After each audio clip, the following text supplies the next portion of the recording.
Saúde os irmãos com a paz do Senhor. Neste momento estamos dando início ao nosso culto de ensino da palavra, ou o culto de doutrina, como normalmente o fazemos às sextas-feiras. Nesta sexta-feira, dia 10 de abril, estamos dando continuação ao assunto das sextas-feiras anteriores, que diz respeito à grande tribulação. Neste momento, quero convidar a todos para fazermos uma oração ao Senhor. E após esta oração, estaremos ouvindo louvores para logo em seguir darmos início ao nosso estudo bíblico acerca da grande tribulação. Oremos. Senhor nosso Deus, neste momento, na Tua presença, te agradecemos por estar aqui mais uma vez nesta noite, Senhor, incumbidos de orarmos, de lermos a Tua palavra, de meditarmos na Tua palavra, de louvarmos ao Teu santo nome, de adorarmos, Senhor, a Ti, pois Tu és digno de toda honra, toda glória e todo louvor. Que todos aqueles que estejam, Senhor, assistindo a este culto por estes aparelhos, possam, Senhor, também ser abençoados com a presença do Teu Santo Espírito. Esta é a oração que nós te fazemos agradecidos, em nome do Senhor Jesus. Amém. Vamos louvar ao Senhor e logo após estaremos iniciando a nossa palavra bíblica.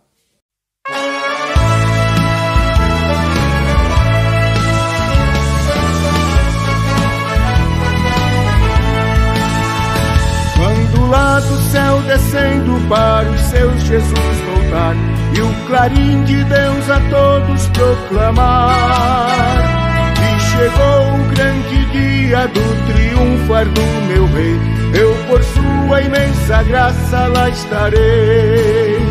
Quando enfim chegar o dia do triunfar do meu Rei, quando enfim chegar o dia, pela graça de Jesus eu lá estarei.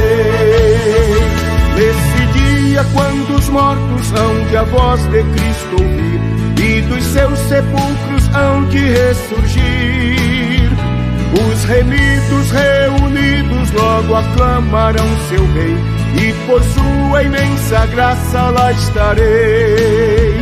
Quando enfim chegar o dia do triunfar do meu Rei, quando enfim chegar o dia, pela graça de Jesus eu lá estarei. Pelo mundo rejeitado foi Jesus meu Salvador, desprezaram, insultaram meu Senhor, mas faustoso vem o dia do triunfar do meu Rei, e por sua imensa graça lá estarei. Quando enfim chegar o dia do triunfar do meu Rei, quando enfim chegar o dia, pela graça de Jesus eu lá estarei.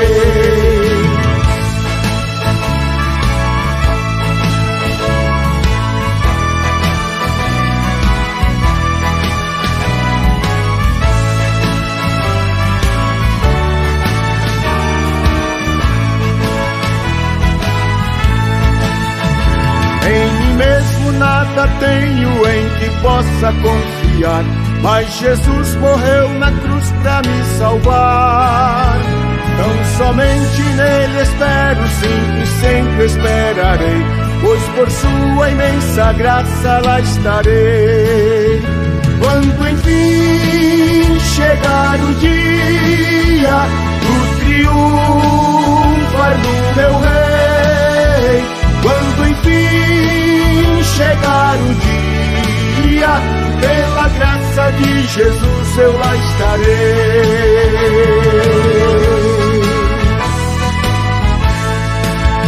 Amém. Vamos então agora dar início a nossa leitura bíblica e a partir daí a nossa reflexão, versando ainda sobre o tema a grande tribulação. Anunciamos que nós estaríamos levando em consideração a grande tribulação com relação ao povo de Israel e como será o livramento que Deus dará ao seu povo naquela ocasião, quando o mundo estará sendo visitado intensamente pela grande tribulação, que nada mais é do que o derramamento da ira de Deus sobre as nações, incluindo o anticristo, que é o homem do pecado, que se levantará naqueles dias. Leamos a palavra de Deus no Evangelho segundo escreveu Mateus, no capítulo 24, a partir do versículo 21, leamos. O versículo 21 diz: porque haverá então grande aflição, como nunca houve desde o princípio do mundo até agora, nem tampouco haverá jamais. E se aqueles dias não fossem abreviados, nenhuma carne se salvaria, mas por causa dos escolhidos serão abreviados aqueles dias. Então, se alguém vos disser: eis que o Cristo está aqui ou ali, não lhes deis crédito, porque surgirão falsos cristos e falsos profetas, e farão tão grandes sinais e prodígios, que, se possível fora, enganariam até os escolhidos. Tenho lido o capítulo 24 do Evangelho de Mateus, do versículo 21 ao versículo 24, que é uma continuação do sermão profético do Senhor Jesus. E neste momento que acabamos de ler, estes textos se referem à grande tribulação. Nós falamos na sexta-feira passada sobre a grande tribulação e dissemos que esta grande tribulação será derramada sobre o mundo, sobre as pessoas, sobre os homens pecadores, aqueles que estiveram, de certa forma, a informação viva, anunciada pela igreja, enquanto esta igreja esteve no mundo. Estamos nos referindo à igreja de Cristo. A igreja de Cristo, falei já em outra ocasião, que ela é a composição de todos os homens e mulheres, todas as criaturas salvas da terra, de quaisquer idade, de quaisquer denominações, de quaisquer nações, as pessoas que aceitaram a Jesus como Senhor e Salvador. E esta igreja tem uma particularidade, que ela não é somente formada pelos crentes vivos, mas também pelos crentes que já passaram para a eternidade, ou seja, para aqueles que morreram em Cristo. Como no livro do Apocalipse está escrito: bem-aventurado os que desde agora dormem no Senhor, para que descanse dos seus trabalhos e as suas obras os acompanhem ou os sigam. Quero dizer nesta hora que a grande tribulação, como já temos falado, vai ser um período de grande aflição que se abaterá sobre a terra, para que seja julgado, ou seja, julgada as obras de todos os homens. A igreja, segundo nós temos a convicção bíblica, ela estará isenta desta grande tribulação, porque nós cremos que antes de tudo isto acontecer, a igreja será arrebatada. É claro que existem algumas linhas teológicas que não aceitam assim, mas nós não estamos aqui para discutir linhas teológicas, teorias teológicas, mas nós estamos aqui para falar o que nós cremos e o que a Bíblia verdadeiramente nos ensina. Quando lemos no livro do profeta Jeremias, no capítulo 30, no versículo 7, que foi até um texto que nós lemos a semana passada, quando fala sobre a grande tribulação, ele faz a profecia de Jeremias, ele faz uma analogia, ou um paralelismo, ou um confronto com a ideia dos judeus no cativeiro, a libertação e a restauração daquele povo do cativeiro. Então aqui no versículo 7, ele fala: quão grande é aquele dia, tanto que não houve outro semelhante, tempo de angústia para Jacó, mas dela, ou seja, da tribulação, será libertado.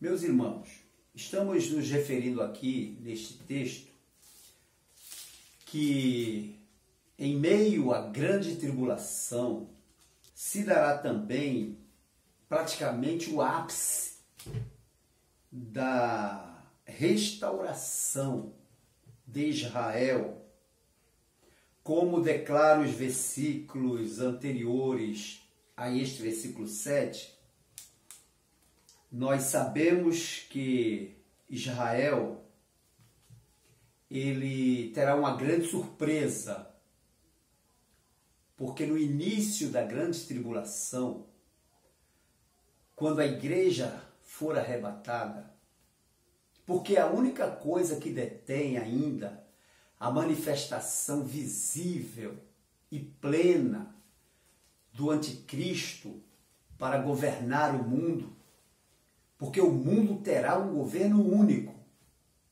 E nesta época nós já vislumbramos isto.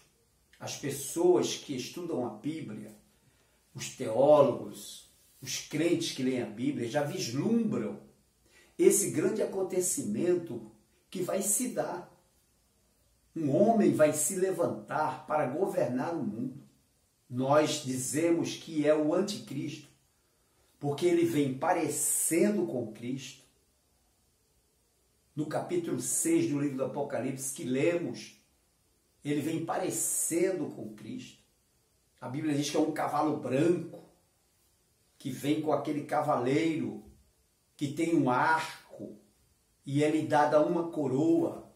Ele vem como sendo Cristo, ele vem como sendo Deus, para solucionar os problemas mais aflitivos da humanidade. Nós estamos vivendo em uma época que já nos aponta para a necessidade, porque vai ser uma necessidade das nações de terem um líder único para determinar o que essas nações devem ou não devem fazer.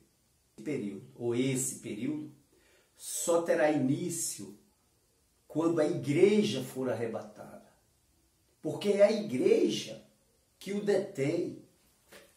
Nós vemos que neste momento que estamos atravessando, o cristianismo se posiciona como uma barreira para que seja efetivamente anunciado a presença de um ditador ou de um governador único para todos os países. Israel, nós que lemos a Bíblia, que somos participantes da igreja, como nação, vai ser o alvo principal deste ditador. Por que vai ser o alvo principal? Porque Israel, que queiram ou não, Israel é ainda considerado como o povo de Deus, aquele a quem Deus está olhando permanentemente. A igreja sendo elevada aos céus, só restará Israel como representante de Deus na terra, pelo menos como aquele que ainda professa o nome de Deus e que tem promessas de Deus. Então a grande tribulação, neste instante, com este governo único, Israel será o alvo. Então vejam que todas as pragas que se abaterem sobre as nações vai atingir também Israel. O que é que a Bíblia nos dá a ideia? O que é que ela nos apresenta? Paulo, lá escrevendo aos Tessalonicenses, no capítulo, a primeira carta de Paulo aos Tessalonicenses, no capítulo 4, ele fala sobre a vinda do Senhor.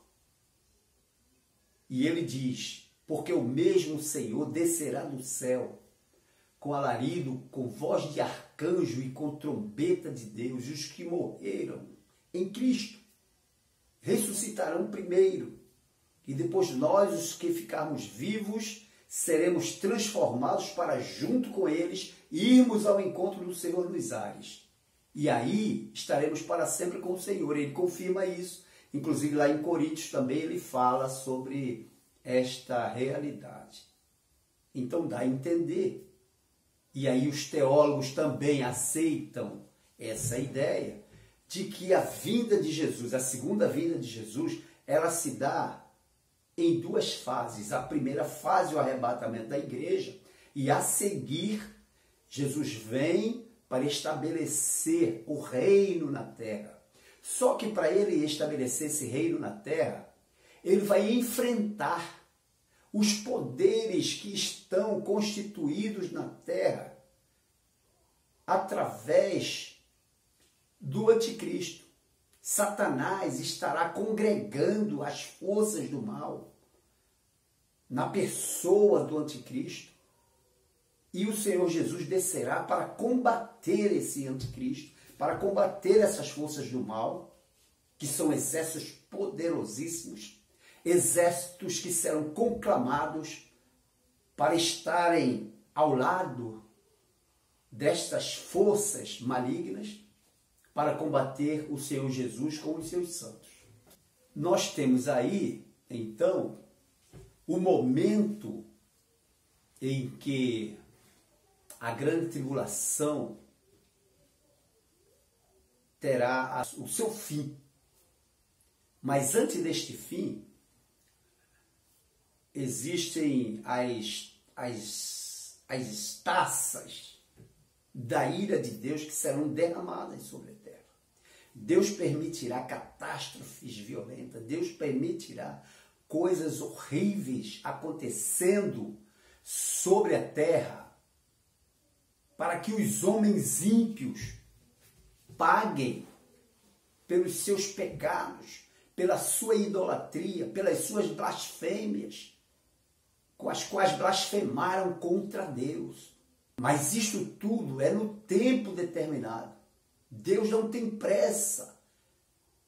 Deus tem compromisso em cumprir a sua palavra no seu tempo determinado por Ele próprio. Agora, Jesus, nos evangelhos, particularmente como nós lemos aqui no Evangelho de Mateus, ele mostra os sinais que acontecerão. Como é que isso vai acontecer?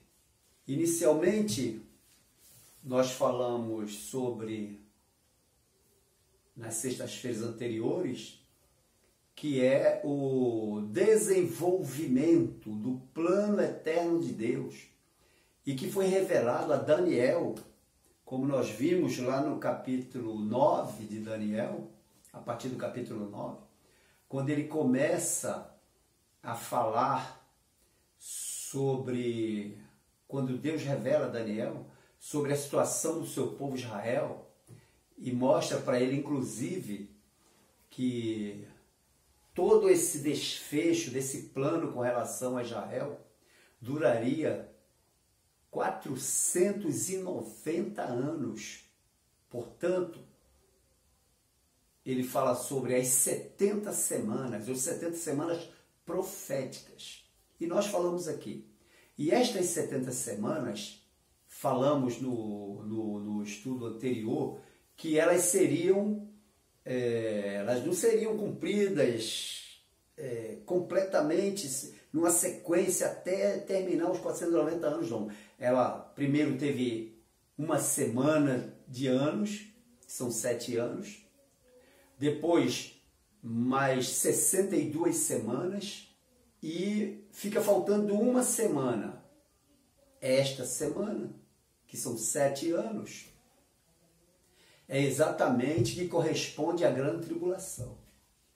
Mas esta grande tribulação, esta semana, como nós falamos, ela só acontecerá quando Deus mandar o seu Filho Jesus Cristo arrebatar a igreja.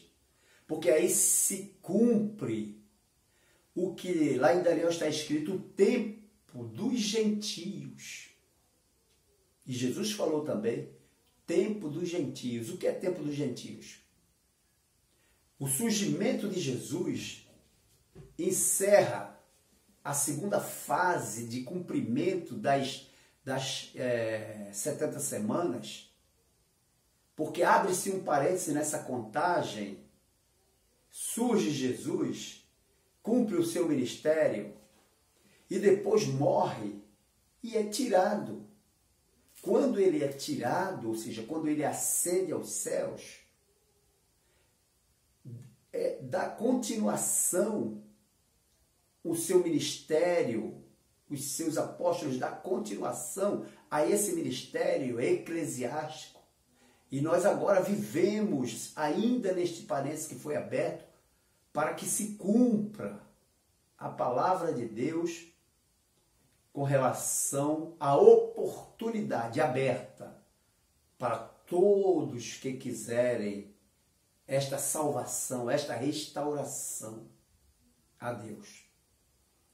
E quando lemos lá em João, no capítulo 14, Jesus diz: não se turbe vosso coração, crede em Deus, crede também em mim. Na casa de meu Pai há muitas moradas. Se não fosse assim, eu vou-lhe teria dito, pois vou preparar-vos lugar. Ele não estava indicando o número, ele estava indicando que aquela possibilidade é para todos. É para todos. O próprio João, né, quando ele fala no seu capítulo 3, acerca do Evangelho, acerca dessa oportunidade, ele diz: porque Deus amou o mundo de tal maneira que deu o seu Filho unigênito, para que todo aquele que nele crê não pereça, mas tenha vida eterna. Então o Evangelho, ele é um Evangelho condicional. Para o homem ele é condicional, é se o homem aceitar. Ninguém é obrigado a ser cristão, ninguém é obrigado a ser crente, mas vai assumir a sua responsabilidade diante de Deus de não sê-lo.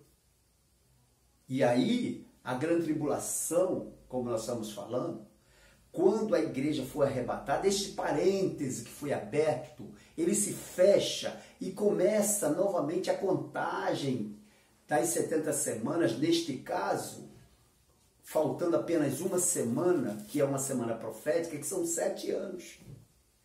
E esses 7 anos se referem às tribulações, às aflições que o mundo passará, até que Jesus venha para estabelecer definitivamente o seu reino entre os homens, mas os homens, aqueles que foram salvos, aqueles que foram lavados e remidos pelo seu sangue. E aí nós vamos ver que quando a igreja for arrebatada, que começar a contagem dos 70 anos que correspondem, aliás, dos 70 anos, desculpe, das 70 semanas que correspondem a esse plano de Deus, as pessoas vão inicialmente sentir falta dos crentes. Os crentes serão arrebatados. Eles sumirão. Ninguém vai saber. Aqueles que não conhecem a palavra, como que pode? Os crentes sumiram, aqueles que eram cristãos, aqueles que diziam que Jesus vinha buscar, e eles sumiram, e vai haver inicialmente uma pequena turbulência, mas depois o homem vai se acalmar. E aí entra na política este governo único, que é o ditador, que nós chamamos, a Bíblia fala, o homem do pecado, o iníquo, ou seja, o anticristo. O anticristo estará governando e inicialmente, como já nos referimos em outras ocasiões, certamente, ele vai estabelecer uma paz. Ele vai fazer concerto com muitos, como a Bíblia nos diz, e ele fará concerto com muitos durante uma semana, ou seja, um período, que é essa semana. A Bíblia nos diz assim: e quando disserem a paz e segurança, virá repentina destruição, como as dores de parto. Olhem só, irmãos. Ele vai estabelecer o seu governo, ele vai chamar para si a responsabilidade, a solução de todos os problemas. E neste pacto que ele vai celebrar com as nações, Israel estará enganado, aceitando esse governo, porque Israel estará esperando o Messias, eles estão esperando o Messias. Atualmente nós já estamos vendo as manifestações em Israel, em Jerusalém. Há algum tempo atrás, milhões de judeus se reuniram nas ruas de Jerusalém, conclamando, festejando pela proximidade da vinda do Messias. Então, está havendo uma ansiedade por parte dos judeus para que o Messias venha, porque eles estão aguardando. Aquele Messias que foi tão propalado pelos profetas, pelos antigos, pelos pais, ele está sendo aguardado ansiosamente pelos judeus, principalmente aqueles que mais estão ligados à leitura da Torá, à leitura do Tanakh. Então vejam, irmãos, que essa ansiedade vai causar um profundo problema, porque Israel vai aceitar, e durante uma parte desta semana, que a Bíblia fala 1260 dias, ou seja, 3 anos e meio, porque uma semana de 7 anos, a metade da semana são 3 anos e meio, depois mais 3 anos e meio. Durante esses 3 anos e meio haverá paz, haverá segurança, como está escrito na Bíblia, dizendo: quando disserem a paz e segurança, virá repentina destruição. E aí eles vão celebrar este concerto, ou este pacto, com o anticristo, pensando ser o Messias. E este susto, ou esta surpresa que Israel vai ter, ele vai ter pelo fato dele ter desempenhado um papel de nécio, de tolo, em aceitar o pacto do Messias, o anticristo, que na realidade não é o Messias, mas eles só vão descobrir depois desses 3 anos e 6 meses, quando ele vai querer assumir a posição de Deus no templo de Deus. Os judeus eles estão ansiosos para construir o templo. O templo de Jerusalém será construído. E nesse templo, o anticristo vai querer entrar como sendo Deus. Nesse período quando ele tentar ultrapassar os limites estabelecidos como governo humano, ele vai querer ser Deus. E aí Israel não vai aceitar. E essa glória que Israel aparentemente vai gozar com a presença daquele falso Messias, vai dar início a um momento de grande terror. Porque o anticristo estará mostrando realmente para que veio. Vai ser o tempo de angústia para Jacó, como está escrito em Jeremias capítulo 30, versículo 7, que diz: ah, quão grande é aquele dia, tanto que não houve outro semelhante, tempo de angústia para Jacó. Falei em outra ocasião que quando a gente fala em Jacó, a gente está se referindo a Israel. E a glória da restauração de Israel, como declarado nesses versículos anteriores, será precedida pelo horror da grande tribulação ou do tempo de angústia para Jacó. Então serão os últimos 3 anos e meio da grande tribulação. Estes últimos 3 anos e 3 anos e 6 meses, ou essa meia semana, será de aflição total. Não é? Será de grande aflição como jamais houve e não haverá. Então o texto que Jesus falou, né, a partir do versículo 21 de Mateus, capítulo 24, versículo 21, diz: porque haverá então grande aflição como nunca houve desde o princípio do mundo até agora, nem tampouco haverá jamais. E se aqueles dias não fossem abreviados, nenhuma carne se salvaria, mas por causa dos escolhidos serão abreviados aqueles dias. Quando a gente fala aqui de escolhidos, irmãos, o Senhor Jesus está se referindo exatamente a Israel. Ele está se referindo a Israel e aqueles poucos que serão salvos na grande tribulação, salvos dando em troco da salvação as suas próprias vidas. Eles serão mortos, serão os mártires, eles serão mortos, para poder herdar a salvação em Cristo Jesus. Então, pastor, você diz assim, então haverá uma oportunidade durante a grande tribulação? Sim, haverá uma oportunidade, mas é uma oportunidade que nós não desejamos nem para os nossos inimigos. Porque enquanto estamos na graça, a salvação é pela graça. Você não precisa morrer para ser salvo. Embora nós tenhamos falado que em muitas nações, a pessoa por ser crente, por ser cristão, por professar o nome de Cristo, eles matam. Mas não são todos os países, não são todos os lugares. Aqui no Brasil nós gozamos de uma paz perfeita, entre aspas, em relação a esse problema. Porque nós temos leis que nos amparam, o país é um país laico que dá oportunidade para a expressão de qualquer tipo de culto. Mas aqueles que viverem até a grande tribulação e não, aliás, até o arrebatamento da igreja, e não forem arrebatados com a igreja, a oportunidade será muito escassa, porque não existe plano B.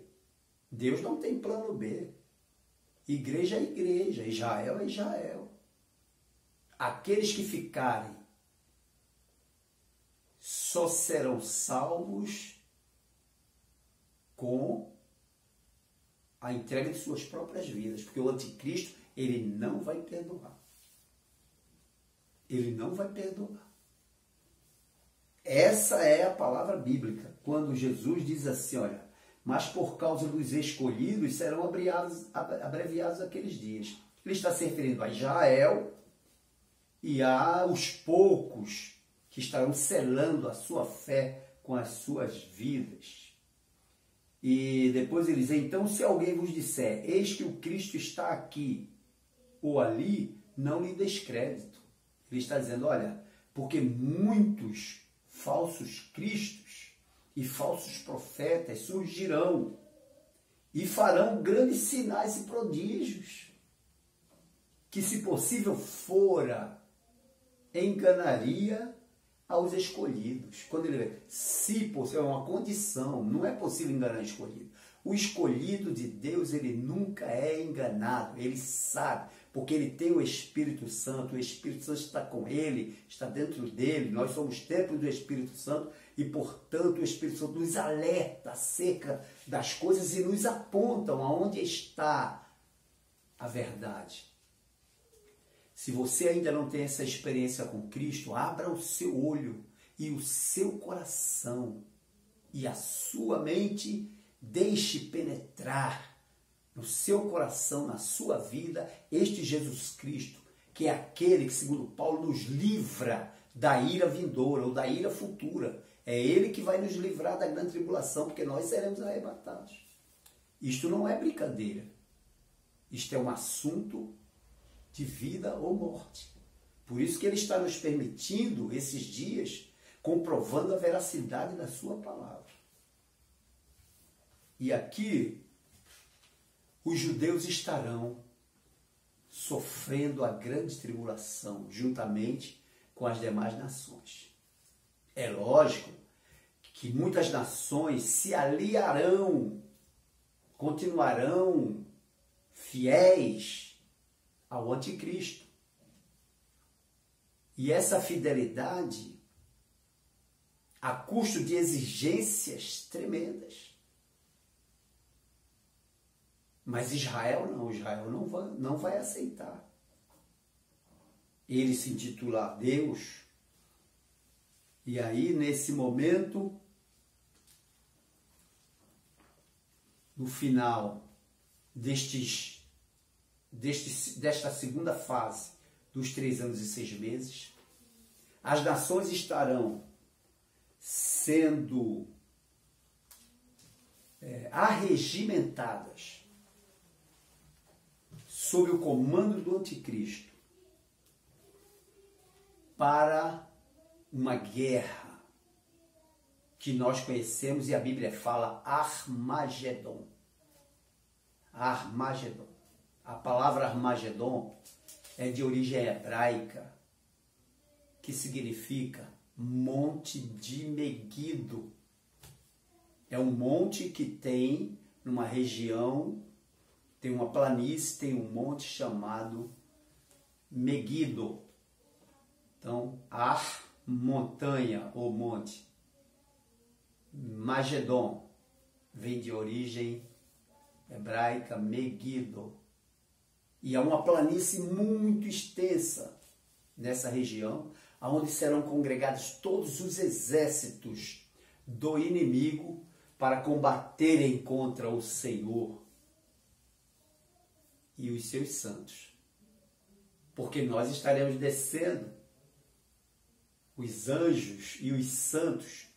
E Judas, quando nós lemos a epístola de Judas, que os irmãos conhecem muito bem, que fica lá próximo ao livro do Apocalipse, tem uma profecia de Judas, né, que diz assim, no versículo 14, é um livro de um capítulo só, e no versículo 14 diz assim, e destes profetizou também Enoque, o 7º depois de Adão, dizendo, eis que é vindo o Senhor com milhares de seus santos. Judas tem essa visão. E no livro do Apocalipse, no capítulo 1, versículo 7, diz, eis que vem com as nuvens, e todo olho o verá, até os mesmos que o traspassaram, e todas as tribos da terra se lamentarão sobre ele. Sim, amém. Então Jesus vai voltar. nessa segunda fase, para destruir o anticristo, os seus exércitos. Mas no livro do Apocalipse fala muito claro, e a Bíblia também fala, que Satanás, o príncipe das trevas, será preso.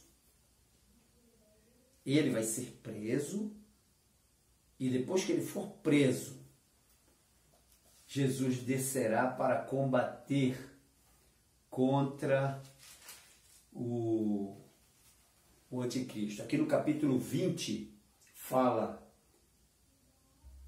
e vi descer, no capítulo 20 do livro do Apocalipse, e vi descer do céu um anjo que tinha a chave do abismo e uma grande cadeia na mão.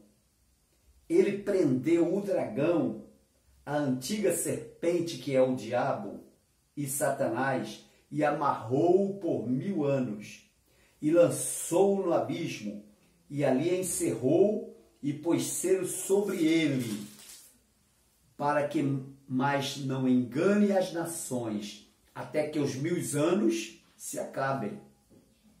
E depois importa que seja solto por um pouco de tempo. Então vejam só, durante 1000 anos, Satanás está preso. Aí Jesus Cristo estará reinando aqui na terra, sobre as nações. Ele verdadeiramente vai estabelecer o seu reinado de 1000 anos, que será apenas um complemento de toda a eternidade. Ele estará reinando, a sua igreja descerá com ele, e aí cumpre-se aquela palavra que fala o cordeiro e a sua noiva, que é a igreja. Aonde o noivo está, a noiva tem que estar. As bodas serão celebradas no momento do arrebatamento, lá nos céus. E aí agora o cordeiro e sua noiva se casarão, se unirão e serão esposo e esposa. Então, onde está o esposo, a esposa estará. Meus irmãos, como então Israel será livre? Como é que ele vai ser livre da grande tribulação? É lógico que nós entendemos que muitos serão mortos. Muitos serão mortos. O anticristo, por certo, matará muita gente. Muita gente morrerá. Mas tudo isto está se referindo àqueles que não lhe aceitarem, e aí estará entre esses os judeus que não aceitarem. E aqueles que não aceitarem viver segundo a orientação de Satanás, eles serão livres da grande tribulação, porque Jesus virá para livrar. Então eles vão reconhecer, quando se cumpre essa palavra, quando se cumpre a palavra, diz: todo olho verá, até aqueles que o traspassaram. Jesus estará vindo, haverá uma guerra muito renhida dos exércitos do inimigo, do anticristo, mas Cristo virá com a intenção única de libertar o povo de Israel do jugo do inimigo, que nessa ocasião estará encarnada na pessoa do anticristo. Satanás, quando é preso, os poderes do mal se enfraquecem. E há um texto bíblico que diz: e ele, o Senhor, desfará os seus inimigos com o assopro da sua boca. a guerra foi vencida, Israel estará livre, as nações, os remanescentes de Israel e os remanescentes das nações estarão servindo e reconhecendo que verdadeiramente Jesus Cristo é o Senhor, para a glória de Deus Pai. Que Deus aplique esta palavra aos nossos corações e na próxima sexta-feira daremos continuidade a este assunto da grande tribulação e desta feita falaremos sobre o sinal da besta e o sinal daqueles que receberem nas suas testas como filhos de Deus. Então nós vamos falar sobre este assunto e que Deus abençoe a todos. Oremos. Senhor nosso Deus, te agradecemos por mais este estudo, por mais esta noite de culto diante de ti, Senhor. Toma nas tuas mãos, Senhor, todos aqueles que ouvirão, aqueles que verão, assistirão esta programação referindo-se à tua palavra e fala profundamente em nossas vidas. Te pedimos esta bênção, agradecidos em nome do Senhor Jesus. Amém. Que o amor de Deus, a graça do nosso Senhor Jesus Cristo e a comunhão do Espírito Santo seja com todos nós e todos digamos amém. Amém. Amém.